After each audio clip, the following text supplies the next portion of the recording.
આપણે activity number 5 કેટલી વિગતો આડાઆવડી થઈ ગઈ છે એને આપણે નીચે આપેલા વાક્યમાં યોગ્ય રીતે જોડવાનું છે.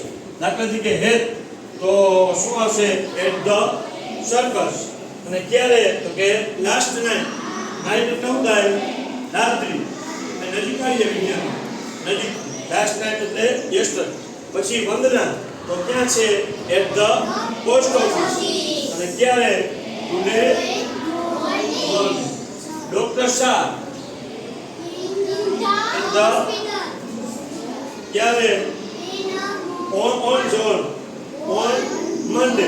જ્યારે કોઈ સમય આપણે વાર દર્શાવવાનો હોય ફિક્સ સમય ત્યારે ઓન મૂકી શકાય. On Monday, on Sunday, on June, on yesterday, on today એની આગળ ઓન મુકાય. આ ઓન એટલે ઉપર નહીં. દાખલા તરીકે આપણે જેમ કાલે શીખ્યા કે the box is on the E on એટલે ઉપર. આ કોઈ વારનું અથવા સ્થળ ચોક્કસ હોય ત્યારે ઓન દર્શાવી શકાય. એના પછી જસ્મીન એન્ડ ચમેલી.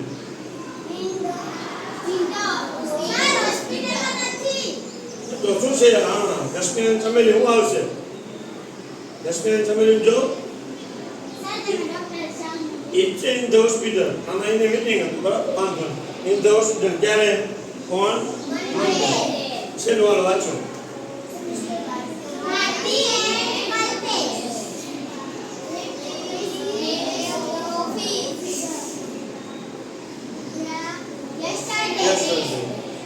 ચાલો વિદ્યાર્થી, આજે આપણે યુનિટ 1 ઇંગ્લિશમાં પહેલા યુનિટમાં એક્ટિવિટી નંબર 5 એ પાંચમી એક્ટિવિટી આપણે પૂરી થશે. કેટલામી? આની પહેલા આપણે એક્ટિવિટી 4 જોઈ. એમાં સાદો ભૂતકાળના ટુ બીના રૂપ આપણે બેસાડી ગયા. યાદ છે તમને? સાદા ભૂતકાળના ટુ બીના રૂપ બે હતા. ક્યાં ક્યાં આપણે યાદ છે? ક્યાં ના વોઝ હા ક્યાં હતા? એમાં કોઈ એક નામ હોય એક વચન એની સામે હું વપરાય? અને હું વપરાય વોઝ કે વે? વોઝ. અને જો બે નામ હોય બહુવચન હોય તો હું વપરાય? વે. હું વપરાય?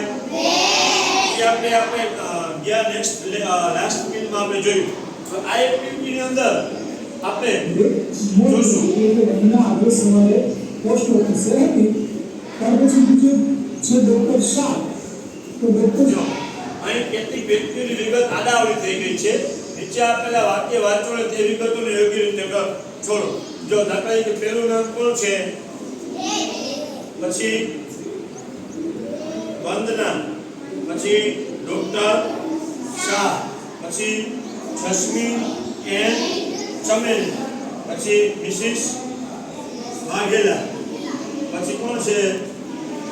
બોલો. હવે આમાં આડાઅવળું થઈ ગયું છે. દાખલા તરીકે Vandana at the post office today morning. Doctor Shah in a meeting last week. આપણે ગોઠવવાનું છે. રેડી? ચાલો જોઈ લઈએ આપણે. in a meeting last week.